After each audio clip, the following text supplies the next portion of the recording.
컴포트 푸드는 무엇인가요? 혹시 대학교 때 혹은 고등학교 때 영어 해야 때 한두 번쯤 들어보셨을 만한 질문인데요. 그럴 때가 있죠. 그 어떠한 말로도 위로가 되지 않는 날이 있습니다. 스트레스로 마음이 눌리고 부정적인 감정에 휩싸일 때, 슬픔이 가득한 그런 날이 있습니다. 지친 일상 속에 몸과 마음을 그럴 때 위로해 주는 음식이 있습니다. 우리는 그것을 comfort food라고 부릅니다. 그래서 누군가에게는 떡볶이, 치킨, 고기, 아이스크림, 피자, 초콜릿, 짜장면, 탕수육, 순댓국, 부침개, 김치찌개, 된장찌개 등등이 되지 않을까라는 생각을 했습니다. 그래서 슬프거나 아플 때 찾는 음식을 comfort food라고 합니다. 그것은 우리가 가지고 있는 부정적인 감정을 달래고 다시 안정을 찾는 데 큰 도움을 줍니다. 왜 꼭 먹어야 하나요? 누군가에게는 음식이 아니라 장소일 수도 있습니다. 여러분의 comfort food는 무엇인가요? 그런 음식, 혹시 그런 장소는 있으시냐라는 겁니다. 우리에게 이런 음식이 필요한 이유는요, 우리에게 위로가 필요하기 때문입니다. 잠깐 마음을 달래고 고통을 피할 위로라는 것이 우리에게 필요합니다. 가능하다면 코피를 쏟는 힘든 현실을 도피하고 회피하는 가벼운 위로가 아니라 참된 위로가 우리에게 필요합니다. 더 나아갈 마음, 더 해볼 마음, 더 살아볼 마음을 주는 참된 위로라는 것이 우리에게 필요합니다. 그래서 오늘 2018년도 마지막 주를 맞이해서요, 마음이 눌리고 부정적인 감정에 휩싸이고 지쳐있는 여러분이 계시다면 하나님이 주시는 참된 위로를 얻는 시간이 되면 좋겠습니다. 그래서 내년을 새롭게 시작할 힘을 얻는 시간이 되었으면 좋겠다라는 마음에서 오늘 말씀을 준비했습니다.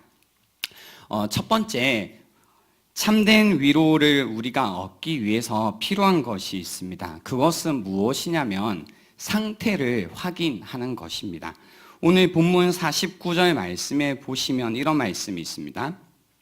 주의 종에게 하신 말씀을 기억하소서. 주께서 내게 소망을 가지게 하셨나이다 라는 말씀이 있습니다. 그러니까 이런 말씀이죠. 주의 종에게 하신 말씀을 기억하소서. 주께서 내게 소망을 가지게 하셨다라는 건데, 이런 말씀을 우리가 딱 들으면 혹은 읽으면 소망, 희망, 나는 별로 희망을 주시지 않았는데 나를 기억하지 못하시는 건가? 그렇다면 나를 기억해 달라라는 기도를 해야 되는 건가? 이런 식의 접근을 하게 되는데요. 그런 식의 접근은 별로 희망이 없습니다. 하나님이 날 기억하시는가라는 것을 묻기 전에 우리가 확인해야 될 것이 있는데요. 그것이 무엇이냐면 상태를 확인해야 된다라는 겁니다. 오늘 방금 읽었던 말씀에 보면 주의 종에게 하신 말씀이라는 이 무언가 상태라는 것이 나와 있는데요. 주의 종에게 하신 말씀입니다.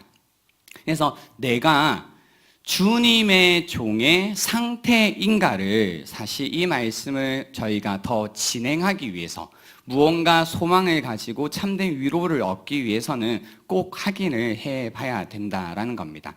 종의 상태, 예를 들면 그리스도의 종의 상태라고 하면 그리스도 예수의 것이다라는 뜻이 되고, 또한 그리스도 예수에 의해 완전히 컨트롤되고 있는 상태를 종의 상태라고 합니다.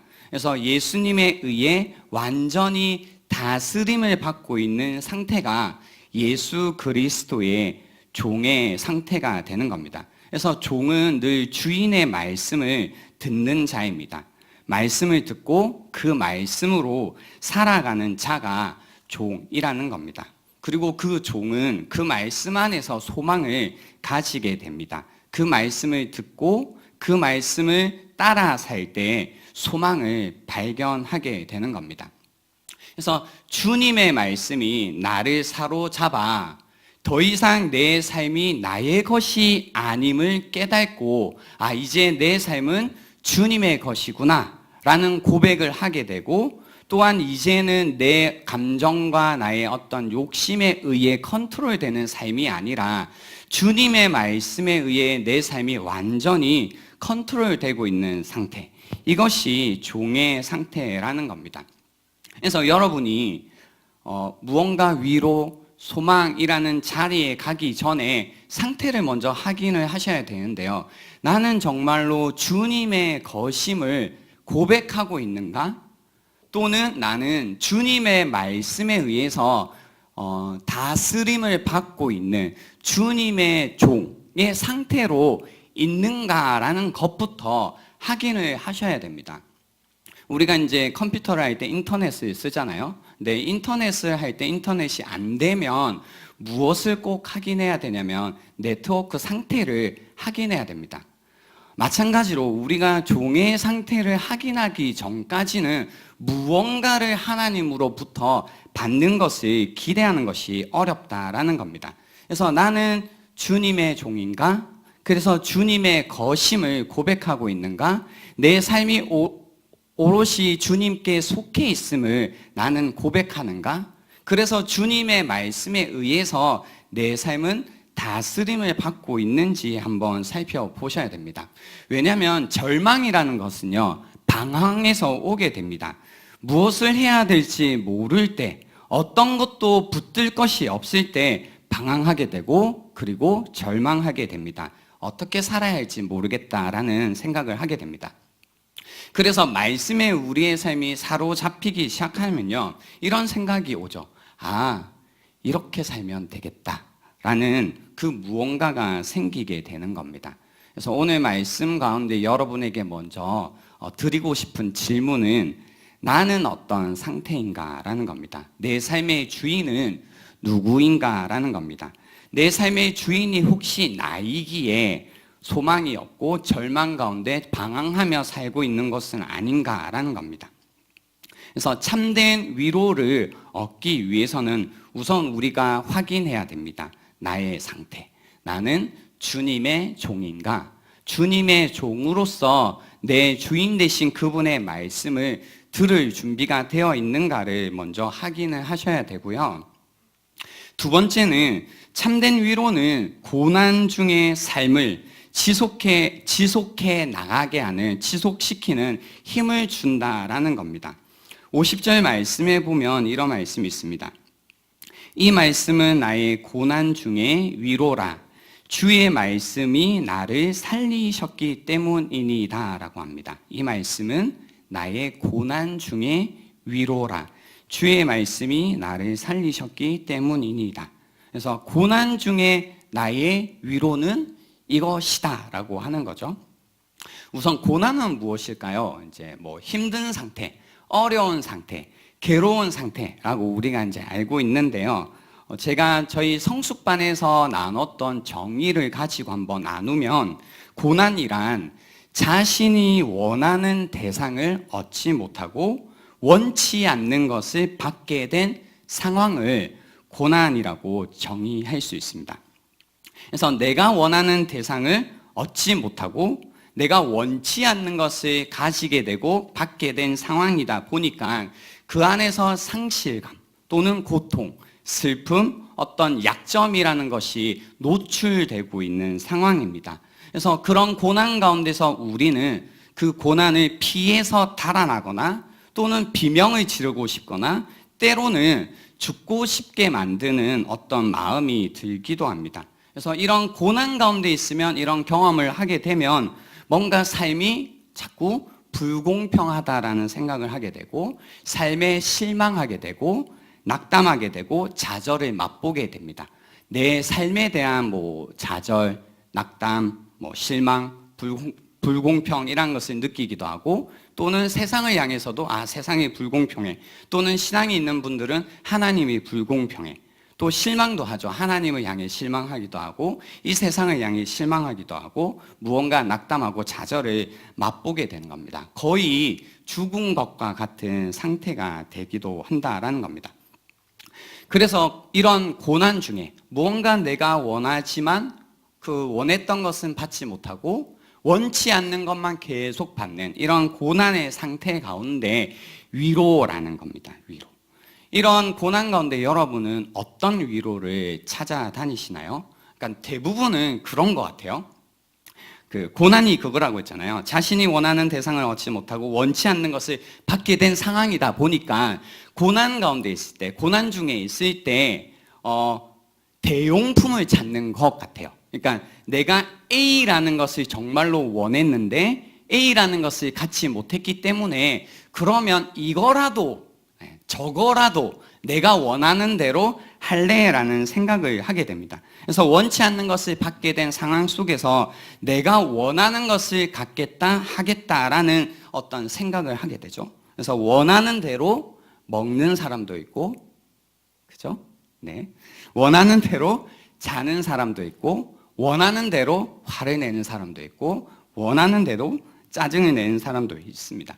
그래서 내가 실제로 원했던 것을 받지 못하고 원치 않는 것을 받는 어떤 고난의 상태 속에서 우리는 그게 아니지만 조금이라도 내가 원하는 걸 하는 상황을 이제 가져서 나 자신을 위로해 보려고 합니다. 이것이 대부분 이제 일반적으로 취하게 되는, 그리고 우리가 위로라는 것으로 알게 되는 건데요. 그래서 뭐 이제 여러분은 안 그러시겠지만 괴로운 일이 있을 때 우리가 마음껏 술을 마심으로써, 그죠? 내 감정을 마음대로 해보기도 하고, 때때로는 이제 먹는 것들 아까도 얘기한 거지만 마음대로 먹음으로써 뭔가 포만감을 느껴서 내 자신을 위로해 주기도 하고, 그죠?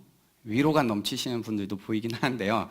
아무튼 이런 이제 뭔가 헛된 위로라고 정의할 수 있는 뭔가 현실을 좀 도피하고 피하는 정도의, 그래서 뭔가 만족감까지는 아니지만 조금 달래주는 것 정도의 위로라는 것을 찾아 헤매는 것이 우리의 방식입니다. 이제 여러분께 한번 적용을 해 보십시오. 여러분은 고난 가운데 있을 때, 이제 고난의 정의를 잘 하고 계시죠? 내가 원하는 걸 받지 못하고 원치 않는 것을 받아야 되는 상황, 그것이 내가 뭐 원했던 직장에 들어가지 못하고 자꾸 이제 뭔가 일이 되지 않는 상황이라든지, 내가 원하는 사람을 만나지 못하는 것 같고 자꾸 원치 않는 사람을 만나고 있는 것 같은, 그리고 원했던 어떤 아름다운 사랑이라는 걸 바랬지만 자꾸 이제 어떤 이별이라는 것을 맛보게 되는, 원치 않는 뭔가 이런 상황 가운데 있을 때, 그죠? 고난 가운데 있을 때 여러분은 어떻게 여러분 자신을 위로하시냐라는 겁니다. 어떻게 고난 중에서 위로를 하고 있냐라는 겁니다. 사실 위로, 또 다른 말로 위안이라는 것은요, 그래서 오늘 제목인 comfort라는 것은 힘을 실다라는 의미를 가지고 있습니다. 그래서 comfort이기 때문에 come이라는 것은 함께, 더불어라는 뜻을 가지고 있고 fort라는 것은 힘이라는 뜻입니다. 그래서 힘을 더해주는, 힘을 돋워주는 것을 의미해서요, 힘을 더해줘서 삶을 지속해 나가게 할 수 있는 힘을 얻는 것이 원래 이 comfort, 위로 또는 위안이라는 단어가 가지고 있는 의미이고요. 성경에서도 이 위로라는 단어를 그래서 뭔가 낙심했던 마음, 좌절했던 마음, 넘어졌던 마음을 돌려서 삶을 든든히 세운다라는 의미를 가지고 있습니다. 그래서 다시 뭔가 마음이 막 약해졌던 마음이 다시 단단해지는 것을 위로라고 하고, 다시 마음이 굳건해지는 것. 그래서 고난 가운데서도, 뭔가 어려운 가운데서도, 어떤 많은 압력 가운데서도 그걸 이겨내는 힘을 갖게 되는 것을 위로라고 하는 겁니다.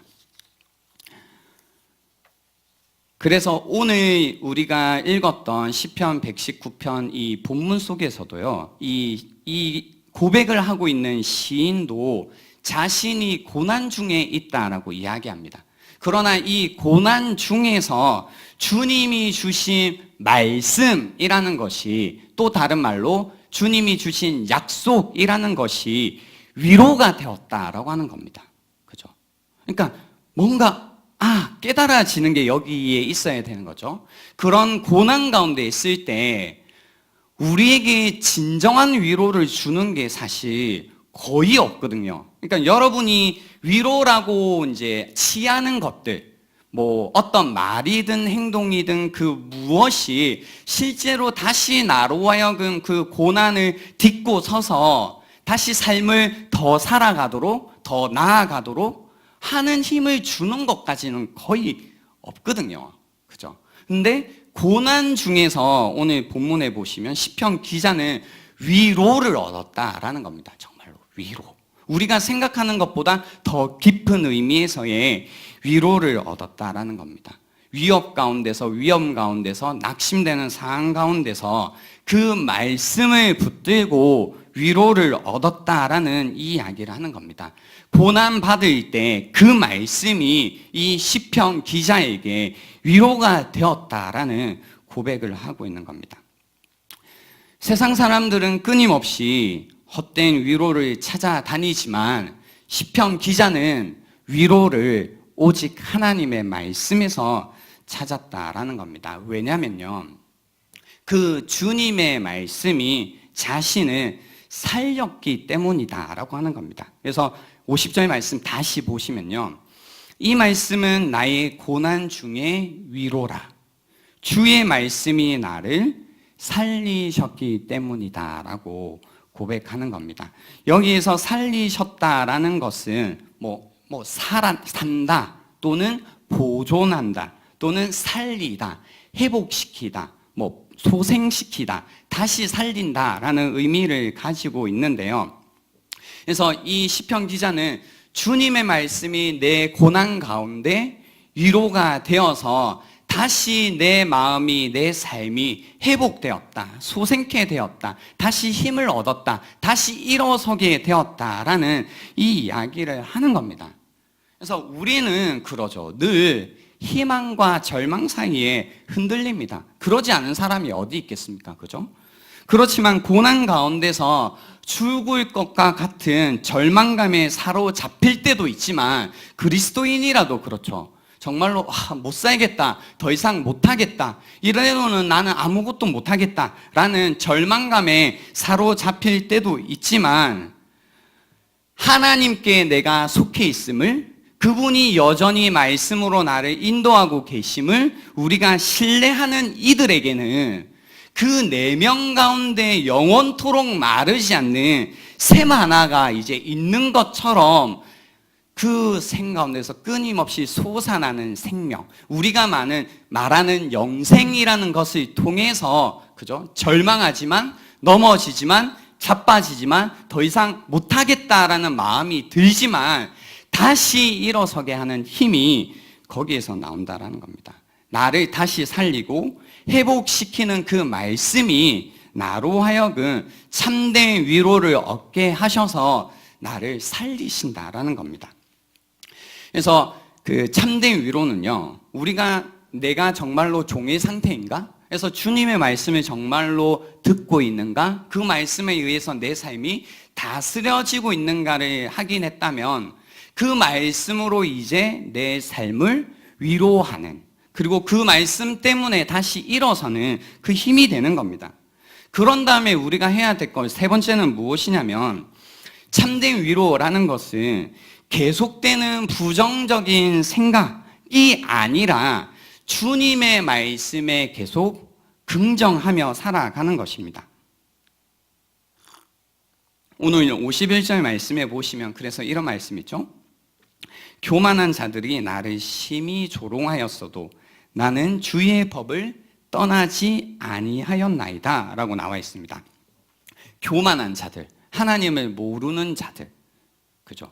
하나님이 없다고 믿고 사는 자들, 이 교만한 자들이 나를 가볍게 놀리듯이 쉽게 조롱하는 것이 아니라요, 심히 크게, 또 다른 말로 매일매일 우리를 조롱하여도 어떻게 하겠다라고 말하고 있냐면, 나는 주의 법을 떠나지 않겠다라는 고백을 하는 겁니다.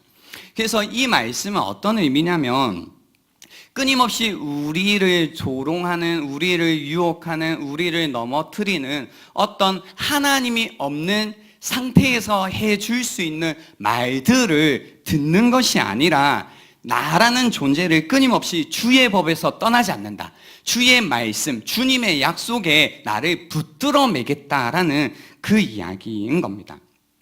우리가 살아가다 보면 여러 가지 이야기가 들리죠. 나는 무가치한 사람이다라는 이야기를 끊임없이 우리는 듣게 됩니다. 내 인생은 무가치해, 내 인생은 별거 아닐 거야, 형편없어, 나는 잘하는 게 없어 라는 생각이 들 때에, 그래, 나는 그렇지 뭐, 내가 뭐 능력이 있나 빽이 있나, 뭐 내가 뭐 잘하는 게 있나 라는 생각에 끌려가는 것이 아닙니다. 거기에 반응하는 것이 아닙니다. 늘 그랬듯이 이번에도 안 되는구나, 이번에 또 실패하는구나, 나는 늘 선택을 잘 못하는구나, 또 이 상황이 점점 더 나빠지겠지 하면서 자기 자신을, 그리고 자기 자신의 삶을 무가치하게 느낄 때가 있다라는 겁니다. 조금만 일이 잘 안 풀린다 싶으면, 뭔가 힘들고 지치고 하는 그런 느낌이 들면 쉽게 우리는 낙심한다라는 겁니다. 그때 너는 안 돼, 너는 무가치해, 이 일은 안 될 거야, 너 뭐 잘한 게 있었니, 또 실패할 거야, 너 언제 성공한 적 있어? 라는 이야기가 들릴 때, 하나님이 없는 상태에 있을 때 우리가 늘 우리 자신에게 했던 그 말에 우리가 아니다 라고 말하기 시작하고, 이제 우리 삶 가운데 함께 하시는, 지난주 말씀 기억하시나요? 임마누엘, 우리와 함께 하시는 그 하나님으로 인해, 그분이 나를 위해 하신 일과, 그분이 나를 위해 하고 계신 일과, 그리고 그분이 나를 위해 하실 일을 믿기에 이제는 다르게 대답하기 시작하는 겁니다. 그거 아니라고. 이전에는 내 삶이 그랬겠지만, 실패할 수 없는 인생이었겠지만, 무가치한 인생이었겠지만, 이제 예수 그리스도 안에서 내 삶은 다르다라는 이야기를 끊임없이 하셔야 된다는 겁니다. 또 그런 분들이 계시죠. 한 해 팍 지나오면, 살아와 보면 뭔가 이제 지었던 죄들이 생각납니다. 하나님은 나를 싫어하실 거야, 그죠? 하나님도 나를 버리시고 나를 미워하실 거야, 하나님께서 나를 용서하실 일은 없어 하면서 끊임없는 이제 다른 것보다 그겁니다. 끊임없이 어떤 죄책감에 매여서 살아가시는 분들이 있습니다. 그래서 뭐 기도합시다, 뭐 하나님께 도움을 구합시다, 하나님께 은혜를 구합시다라고 해도 이제 뭐 양심이 있지, 뭐 내가 어떻게 이런 상태에서 하나님께 도움을 구하나라는 이제 그런 이야기들을 하시지만, 그런 게 아니라는 겁니다. 이제 예수 그리스도 안에서, 그죠, 내가 한 일로 하나님의 은혜를 구하는 자들이 아니라, 주님께서 나를 위해 하신 일을 근거로 주님의 일을 구하는 겁니다. 하나님이 우리를 위해서 하신 그 일을 바라본다라는 겁니다. 그래서 하나님의 은혜 가운데서 내 삶이 완전히 용납되었음을 긍정하는 겁니다. 그래서 끊임없이 그런 생각, 하나님이 날 미워하실 거야 라는 이야기에 아니야 라고 이야기를 하는 거죠. 그리고 그리스도 안에서 나는 용납되었다라는 이야기에 그렇지, 예스, 맞아 라고 긍정해야 된다는 겁니다. 이런 말씀에, 주님의 말씀에 계속 나를 붙들어 매는 거다라는 겁니다. 그래서 믿음이라는 거는요, 무엇이냐면, 뭐 나는 그렇게 될 줄 믿습니다, 뭐 자기를 끊임없이 나는 용서를 받았다, 나는 괜찮은 사람이다, 나는 사랑받을 만한 존재다, 뭐 이렇게 자기 자신을 끊임없이 세뇌시키고 확신시키고 막 이렇게 하는 것이 믿음이 아니라, 그죠? 나를 위해서 하나님께서 하셨다, 하고 계신다, 그러실 것이다 라는 것을 우리가 긍정하는 것이 믿음이라고 했고, 그래서 하나님이 하신 일, 하나님이 하고 계신 일, 하나님이 하실 일에 관해서 우리가 아멘 하는 것이 믿음이라는 겁니다. 그래서 주님의 말씀을 우리가 붙드는 겁니다. 주님의 약속을 기억하는 겁니다. 그 말씀을 기억할 때에, 그 말씀을 우리가 다시 한번 붙들 때에 그 말씀이 우리에게 참된 위로를 가져다 주는 겁니다. 그래서 오늘 52절 말씀에 보면 이렇게 이야기하시죠. 여호와여, 주의 예 규례들을 내가 기억하고 스스로 위로하였나이다 라고 하는 겁니다. 그냥 자기 자신, 너 괜찮아, 괜찮아, 너 뭐 이렇게 하고 있는 게 아니고요. 자기 이제 막 위안하는 게 아니고 스스로 무엇이냐면, 근거가 뭐냐면 주님께서 옛적부터 나에게 하셨던 말씀, 그것을 내가 기억하고 나를 위로한다라는 이 이야기인 겁니다. 그래서 올 한 해를 우리가 마무리하면서 여러분이 다시 새해를 새해답게 맞이하시기 위해서, 그래서 소망 가운데 새해를 기대함으로 맞이하기 위해서, 그래서 새로운 꿈을 가지시고 새롭게 살아가시기 위해서 반드시 하셔야 될 게 무엇이냐면, 여러분에게 하셨던 그 주님의 약속, 여러분에게 주셨던 주님의 그 말씀을 다시 기억하는 겁니다. 제가 이제 이 말씀을 정리하면서 올 한 해 우리에게 주셨던 이제 말씀들, 메시지들, 설교 이제 말씀들을 쭉 읽어봤는데 참 많은 말씀들을, 그리고 너무나 많은 약속들을 우리에게 주셨더라고요. 예를 들면 이런 것들 제가 찾아봤거든요. 로마서 15장 13절 말씀. 소망의 하나님이 모든 기쁨과 평강을 믿음 안에서 너희에게 충만하게 하사 성령의 능력으로 소망이 넘치게 하시기를 원하노라. 출애굽기 14장 13절 말씀에 모세가 백성에게 이르되 너희는 두려워하지 말고 가만히 서서 여호와께서 오늘 너희를 위하여 행하시는 구원을 보라. 시편 80편 7절 말씀. 만군의 하나님이여 우리를 회복하여 주시고 주의 얼굴의 강체를 비추사 우리가 구원을 얻게 하소서. 요한복음 15장 7절. 너희가 내 안에 거하고 내 말이 너희 안에 거하면 무엇이든지 원하는 대로 구하라. 그리하면 이루리라. 이런 많은 약속의 말씀, 우리가 붙들 수만 있다면 우리를 참된 위로로, 그리고 그 위로를 통해서 다시 소망으로 이르게 할 참 많은 말씀들을 우리에게 주셨더라고요. 여러분 그거 아시나요? 성경은 명언집이 아닙니다. 무슨 뜻인지 아세요? 성경에는 그냥 좋은 이야기들, 좋은 말씀들, 그냥 명언처럼 많은 이야기들이 적힌 것이 성경이 아니고요. 진리라는 것이 성경에 적혀 있다는 겁니다. 우리의 삶에 위로를 주는 것은 어떤 명언이 아니라요. 진리가 우리에게 위로를 준다는 겁니다. 왜냐하면 진리는 진리이기 때문에 이루어지기 때문입니다. 그죠? 그러니까 누군가에게는 그런 마음이 들더라고요. 지금까지 들었던 말씀, 1년 동안 들었던 말씀, 혹은 지금까지 들어왔던 그 모든 하나님의 말씀을 명언처럼 듣고 있는 사람이 있는 거 아니야? 그래서 고난 중에서는 위로가 되지 않는 말씀인 거 아니야? 저는 그렇거든요. 고난 중에 명언집 같은 거 아무리 봐도요, 1도 위로도 안 돼요. 그 기분 좋을 때나 그렇지 뭐 이러지, 고난 중에서 그런 게 무슨 위로가 돼요. 그죠? 근데 하나님의 말씀이 고난 중에 위로가 되고 고난 중에 다시 한번 딛고 일어서서 살아갈 힘을 주는 이유는 그것이 진리이고, 우리가 그 말씀을 붙들었을 때 하나님께서 반드시 그 진리 가운데로 우리를 이끌어 가실 거고, 그 말씀 가운데로 우리의 삶을 이루실 거기 때문에 우리 안에 위로가 되는 것이고, 다시 그 말씀 가운데로 우리가 나아가는 것이고 소망을 갖게 한다라는 겁니다. 여러분에게는 다시 내년을 맞이하실, 그리고 새로운 해를 살아갈 힘을 가지고 계십니까? 아니면 올 한 해 그리고 올해까지 겪었던 많은 어려움과 고난이라는 것 때문에 더 이상 살 소망도 없고 더 이상 새롭게 여러분의 마음을 할 어떤 의지도 없는 분들이 계시다면 여러분에게 참된 위로를 줄 수 있는 유일한 것은 세상에 있는 다른 그 무엇이 아니라 주님의 말씀뿐이다라는 겁니다.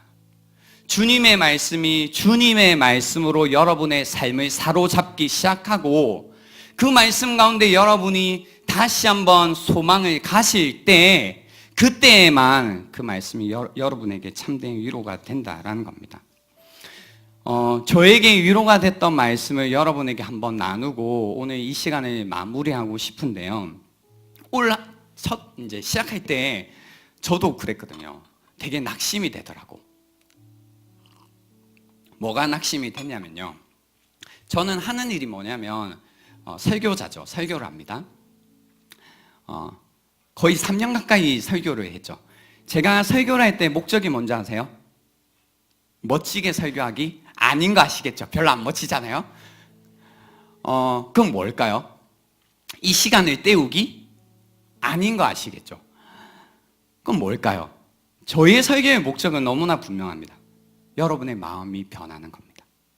설교를 통해서 여러분의 마음이 변하고 그래서 변화된 마음 때문에 여러분의 삶이 변화하기를 제가 늘 설교할 때마다 목적으로 삼는데요. 안 되더라고. 안 바뀌더라고.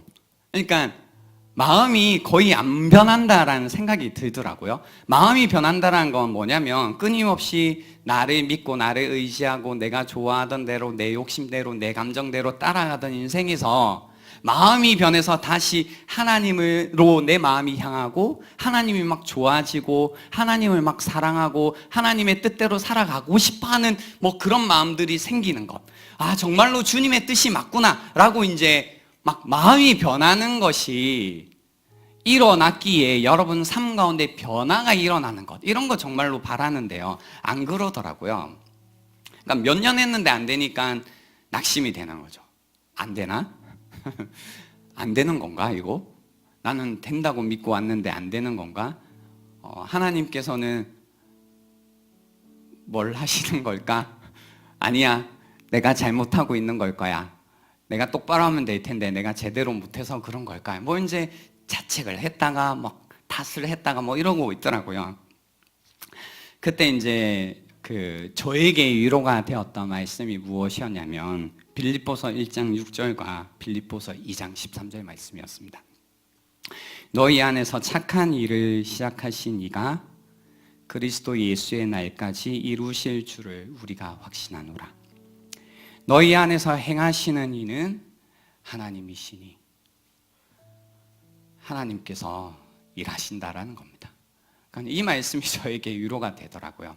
내가 하는 거와 상관없이 내가 애쓰는 것과 상관없이 하나님께서 일을 하고 계시다라는 이 진리의 말씀 때문에 그 말씀이 저에게 위로가 되었다라는 겁니다. 하나님께서 단순히 우리의 삶을 그냥 뭐 그리스도인으로 혹은 만들어 놓고 관심 없이 혹은 그리스도인으로 이렇게 교회라는 이름으로 불러 모아놓고 그냥 이전과 똑같이 비참하게 괴롭게 실패감 가운데 죄책감 가운데 아무것도 없는 것처럼 그냥 살아가게 하시는 게 아니라 하나님께서 계속 여러분 삶 가운데 일하고 계시다라는 겁니다. 그래서 교회가 하나님이 사람들의 마음 속에서 일하시는 곳이다라는 확신을 저에게 주셨기 때문에 그것이 저에게 위로가 되었다라는 겁니다. 하나님께서는 일하고 계시다라는 겁니다. 지금도 우리 안에서 계속 일하고 계시다라는 겁니다. 실망스러운 일이 생기기도 하고 실제적으로 돈을, 건강을, 직장을 잃는 그런 고난 가운데 있을 수도 있지만 하나님께서는 우리 안에 이미 착한 일을 시작하셨고 하나님의 계획을 이루어가고 계시다라는 겁니다. 때때로 하나님의 그 모든 계획을, 그 모든 뜻을 다 이해할 수 없을 때가 있지만 하나님께서는 우리를 위해서 착한 일을 하고 계시다라는 겁니다. 이것을 계속 묵상할 때 하나님이 일하고 계시구나. 하나님이 일하고 계시구나 라는 것을 계속해서 위로가 될 때 하나님을 더 사랑하는 마음이 생기더라고요. 그리고 하나님이 정말로 나를 더 사랑하신다. 그리고 우리를 사랑하신다라는 생각이 들었습니다. 그랬더니 이 말씀이 눈에 들어오더라고요. 시편 119편 76절 말씀인데요. 구하오니 주의 종에게 하신 말씀대로 주의 인자하심이 나의 위안이 되게 하시며, 주님이 말씀하신 대로 주의 인자하심이, 주의 사랑이, 주님의 헤세드가 나의 위안, 나의 위로가 되게 하시며 라는 겁니다. 그래서 이 사랑을 알면 알수록 우리 삶에서 부딪히는 여러 가지 모순과 실망과 문제들을 직면할 만한 힘이 생긴다라는 겁니다. 어떤 감상적인 사랑이 아니라 주님의 이 사랑이라는 것은 우리로 하여금 고난 중에서도 위로가 되게 하신다라는 겁니다. 그분이 십자가에서 우리를 위해서 하신 일, 그 크신 사랑이라는 것은 우리로 하여금 고난 중에서도 일어서게 하고 고난 중에서도 다시 나아가게 하는 힘을 주신다라는 겁니다. 넘어진 자리를 딛고 일어서게 하는 일, 좌절했던 마음을 다시 세우게 하는 힘, 그 힘이 주님의 그 말씀이 우리에게 결국 전해주시는 그 인자하심이 우리를 위로하신다라는 겁니다. 그래서 이 위로와 이 사랑이 여러분의 삶 가운데 다시 한번 임하는 시간이 될 수 있어서요. 그렇죠. 위로 설교면 여러분 사랑해요. 주님이 위로하십니다. 뭐 이래야 될 텐데 아니요. 위로 설교요. 여러분에게 정말로 다시 고난 중에서도 일어날 만한 힘을 주는 그것이 정말 위로라는 겁니다. 오늘 이 시간이 여러분에게 참된 위로가 임하는 시간, 다시 주님의 말씀이 그래서 들리는 시간, 다시 한번 내가 주님 안에서 살아가고 있는 인생임을 기억할 수 있는 시간이 될 수 있으면 좋겠습니다. 신실하신 하나님께서 오늘도 이 자리에서 여러분을 향해 이 위로의 말씀을 전해주고 계십니다. 이 시간을 잠시 드릴 테니까요. 오늘 들었던 말씀을 기억하시는 것도 좋고 또는 올 한 해 동안 여러분에게 전해주셨던